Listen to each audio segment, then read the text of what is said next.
रात का समय था। आसमान में काले बादल छाए हुए थे।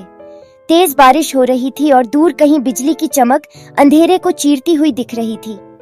नेहा, जो एक नामी लेखिका थी, अपने नए उपन्यास के लिए एकांत में शहर से दूर एक पुराने बंगले में आई थी। यह बंगला पहाड़ियों के बीच एक घने जंगल के पास था। नेहा ने बंगले के अंदर कदम रखा।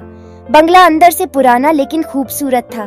बारिश की आवाज खिड़की के कांच से टकराती रही और नेहा ने अपनी किताब लिखने के लिए लैपटॉप खोला, लेकिन तभी दरवाजे पर तेज दस्तक हुई। नेहा चौंक गई। इस सुनसान इलाके में इतनी रात को कौन आ सकता है? उसने दरवाजा खोला तो सामने एक लंबा, चौड़ा और रहस्यमयी व्यक्ति खड़ा था। उसके कपड़े भीग चुके थे और उसकी आंखों में कुछ ऐसा था जो नेहा को असहज भी कर रहा था और आकर्षित भी। क्या मैं अंदर आ सकता हूँ? उसने गहरी आवाज में पूछा। नेहा ने कुछ पल सोचा और फिर उसे अंदर आने दिया। उसने अपना नाम राहुल बताया और कहा कि वह रास्ता भटक गया था। राहुल के अंदर आते ही नेहा को अजीब सा महसूस हुआ। उसकी उपस्थिति में एक रहस्य था, एक आकर्षण जो उसे अपनी ओर खींच रहा था। राहुल ने अपने गीले कपड़ों को बदला और नेहा ने उसे चाय दी। बातचीत के दौरान नेहा को पता चला कि राहुल एक फोटोग्राफर था और इस इलाके में प्राकृतिक सुंदरता को कैद करने आया था। लेकिन बातचीत के दौरान नेहा को ऐसा लगा जैसे राहुल उसे छिप छिप कर देख रहा है। उसकी निगाहें बार बार नेहा के चेहरे और उसकी आंखों पर टिक जाती।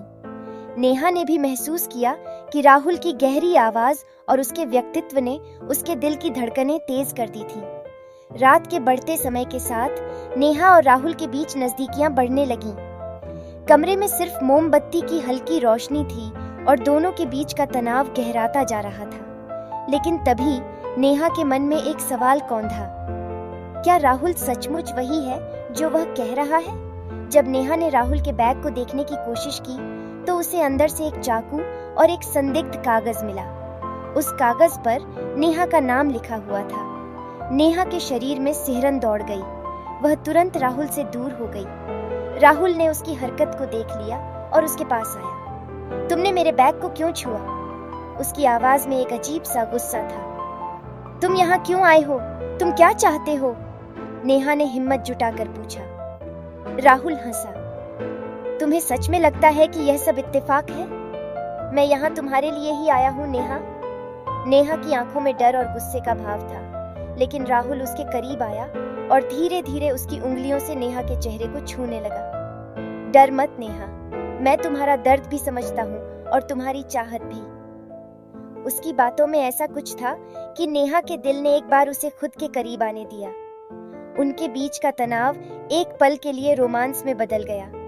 लेकिन जैसे ही नेहा ने अपनी आंखें बंद की, उसने महसूस किया कि राहुल के इरादे कुछ और ही हैं। नेहा ने पूरी ताकत से राहुल को पीछे धकेला और चाकू को उठा लिया। तुम्हारी हिम्मत कैसे हुई? उसने चिल्लाते हुए कहा। राहुल ने हंसते हुए जवाब दिया, मैं सिर्फ तुम्हें डराने आया था नेहा, लेकिन अब मैं देखता हूँ डर के पीछे छिपी तुम्हारी ताकत असली है। उस रात का अंत रोमांस और सस्पेंस के अजीब मिश्रण के साथ हुआ। नेहा ने उस बंगले को छोड़ दिया, लेकिन वह कभी उस रात को और राहुल के रहस्यमयी व्यक्तित्व को भूल नहीं पाई।